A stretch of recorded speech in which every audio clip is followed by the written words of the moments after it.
Alors, bonjour John. Bonjour Jérémy. Place au tennis masculin. Alors, côté masculin, des retraites d'un point de vue des palmarès nettement moins impressionnants que toutes ces joueuses dont plusieurs ont remporté des grands chelems, mais des joueurs qui, par leur style, quand même nous auront marqué la décennie passée, même les 15 ans dans certains cas. Alors, le premier, le plus modeste à avoir annoncé, officialisé sa retraite, c'est Alejandro Falla, le Colombien, dont on se souvient qu'il avait un petit peu bousculé Federer. Il était rentré dans le radar de certains fans de tennis. Falla, qui était un joueur qui, pour un joueur latino-américain, frappait quand même fort à plat, avec un revers violent de gaucher à deux mains et un coup droit très violent, qui a fait deux finales, une à Bogota chez lui en 2013 et une sur le gazon de Halle, où ses frappes à plat lui permettaient de faire quelques dégâts. Alors le joueur suivant, c'est un joueur, un droitier assez atypique, c'est l'Allemand Florian Mayer, John.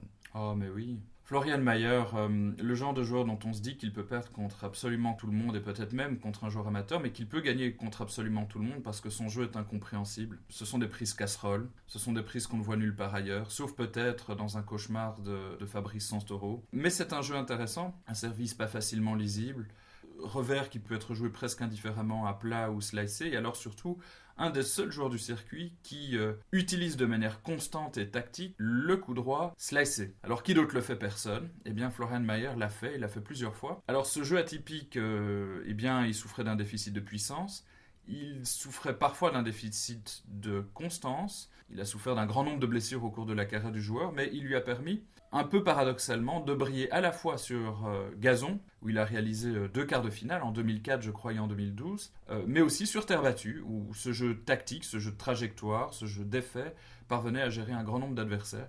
Alors voir jouer Florian Mayer, eh bien c'est un peu particulier, on ne sait pas très très bien si on est devant quelque chose d'abject ou si on est devant quelque chose de sublime, si on est devant une sorte de préfiguration du tennis du 24e siècle, ou si au contraire on est devant les réminiscences d'un tennis du 17e siècle. On ne le saura plus jamais malheureusement. En tout cas, il nous aura fait pas mal sourire, il nous aura posé beaucoup de questions.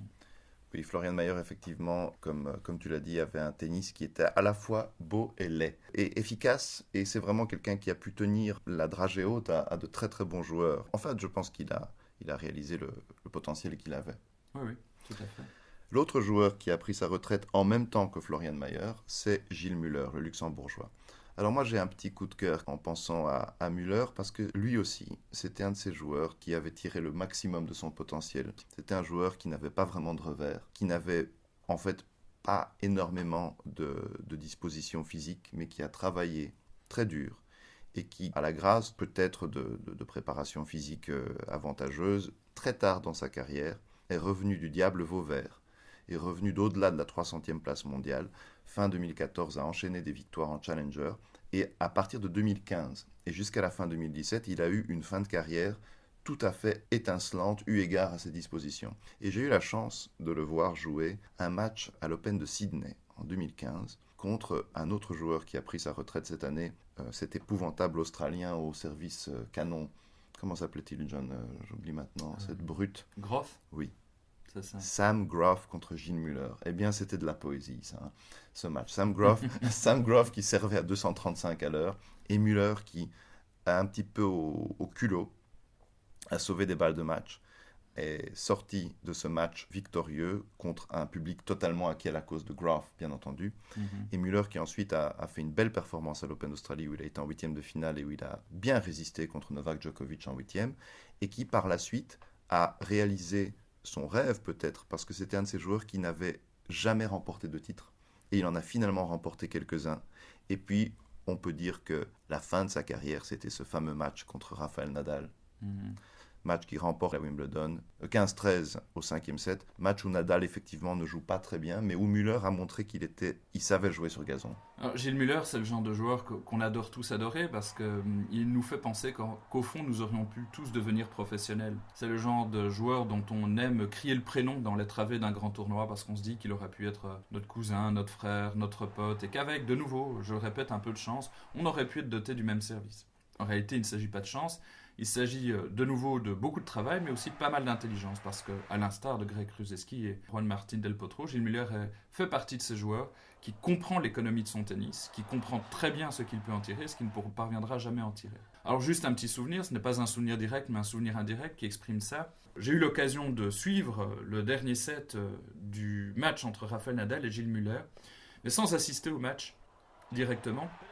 Je jouais à un match au tournoi de Garissard, dans le sud Luxembourg, donc en Belgique, tout près de la frontière. Et il fallait voir le club, les jeunes joueurs, les entraîneurs et même la personne contre qui je jouais s'intéresser bien davantage au match entre Nadal et Muller et ne jamais appeler Muller Miller mais Gilles, et ne jamais appeler Rafael Nadal Rafa mais Nadal, pour comprendre à quel point ce joueur, il jouit non seulement d'une estime, mais d'une véritable affection auprès des amateurs de tennis. Je l'ai connu, cette affection, John. En fait, ce qui lui a manqué, c'est d'un petit peu de chance contre Cilic.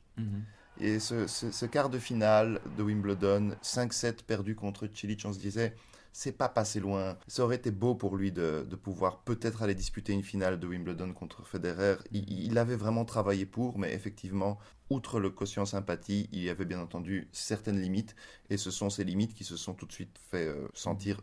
En 2018, on sentait bien que physiquement, il n'était plus là. Et à partir du moment où il ne pouvait plus compenser pour cette absence de revers, eh bien, ça devenait très, très compliqué. Et il a donc préféré baisser pavillon. Ça dit, 35 ans, et il termine dans le top 100, ça reste tout à fait honorable. Et il avait fait un superbe match contre un autre joueur qui n'a pas encore tout à fait pris sa retraite, mais qui a officialisé la fin de son calendrier, c'est David Ferrer.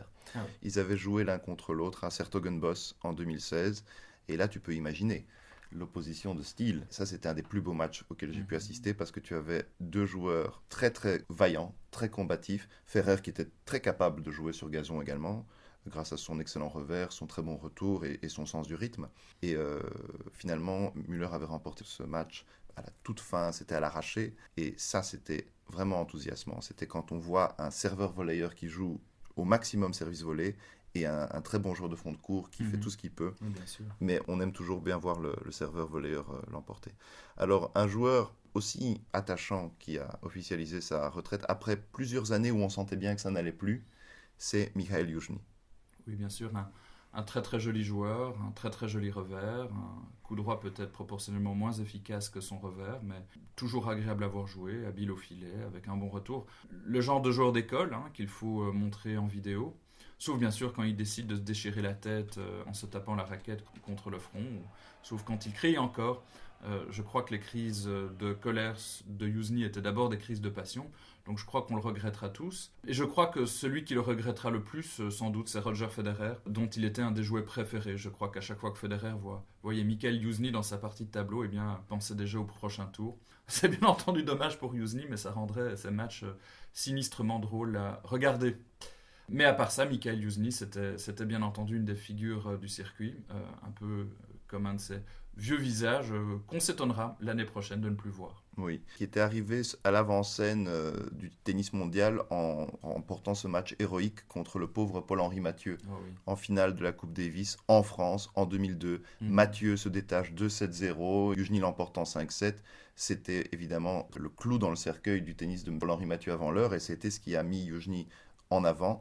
Youzhny qui ensuite a disputé des demi-finales de Grand Chelem et qui a battu d'excellents joueurs, mais effectivement, comme tu l'as dit, il n'a jamais battu Roger Federer. Et un match révélateur de Youzhny, c'est-à-dire un match qu'il commence très très mal, il est nerveux, il est tendu, et Youzhny est quelqu'un qui a perdu des matchs en étant nerveux et tendu, et puis il s'arrache.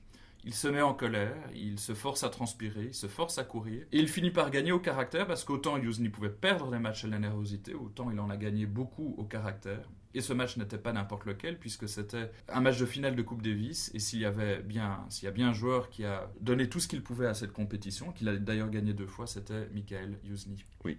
Bien sûr, le tennis russe, dans son ensemble, a produit beaucoup de très très beaux joueurs de Coupe Davis. Alors, un joueur qui, par contre, a donné quelques sueurs froides à Roger Federer, qui a pris sa retraite cette année et qui est français, lui, c'est Julien Benneteau. Mais oui, alors Julien Benneteau, il fait partie de ces joueurs que n'importe quel joueur du circuit croit pouvoir battre n'importe quel jour, avant de se rendre compte que non seulement ce n'est pas vrai, mais que la partie va être toujours et systématiquement nettement plus compliquée que prévu, parce que Julien Benneteau n'a pas forcément l'air d'un joueur de tennis avec sa barbe de 4 jours, son dos insensiblement voûté et son air de ne jamais frapper si vite ou si fort sur la balle. Et pourtant, Julien Benneteau, c'est un bon service, c'est une bonne volée, c'est un bon retour, c'est un jeu complet.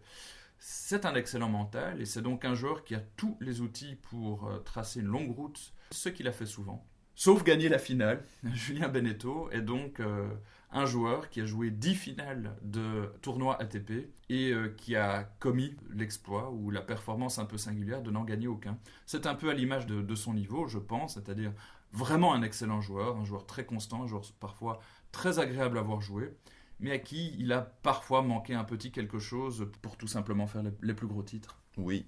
Par contre, à la carrière en simple qui aura pu laisser un goût de déception, il a fait une très belle carrière en double. Oui. Où il a joué avec plusieurs partenaires. Il avait évidemment joué avec Nicolas Mahut, il avait joué avec Édouard Roger Vasselin et obtenu notamment le titre à Roland-Garros en 2014 en double. Et un joueur qui était agréable à observer, on le voyait physiquement et dans l'exécution des coups, vraiment beaucoup de style. Et il a battu Federer 2 fois quand même. Mais non seulement il a battu Federer 2 fois, mais si je ne me trompe pas, Jérémy, il lui a créé 1001 misères en 2012, à Wimbledon, je crois, où il a mené 2-7-0, je pense. Il aurait pu parfaitement gagner le match et où Federer, dans son jardin, sur son terrain, n'en menait absolument pas large. Oui, c'était vraiment des sueurs froides, surtout pour nous, fans de Federer, qui voulions absolument voir Federer remporter ce titre de Wimbledon, qui allait être son premier titre en plusieurs années de disette. Et alors, le dernier joueur qui a pris sa retraite cette année dont on vous parle maintenant, c'est le sympathique Jürgen Melzer.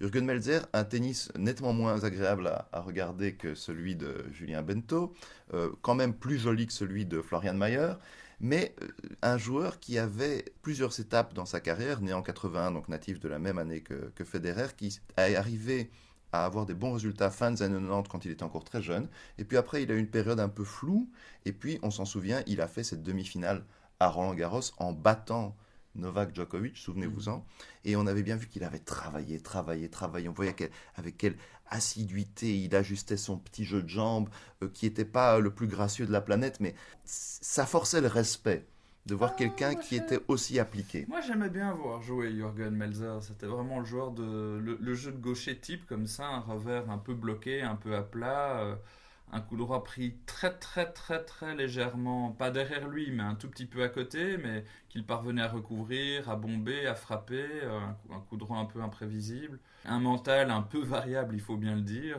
qui oscille entre coups d'éclat et gros foirage.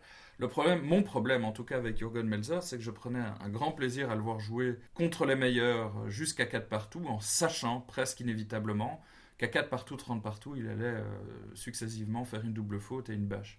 Donc c'était un peu frustrant de voir Jürgen Melzer parce que c'est le genre de joueur, un peu peut-être comme des joueurs comme Fognini, qui vous fait espérer le meilleur avant de vous promettre le pire.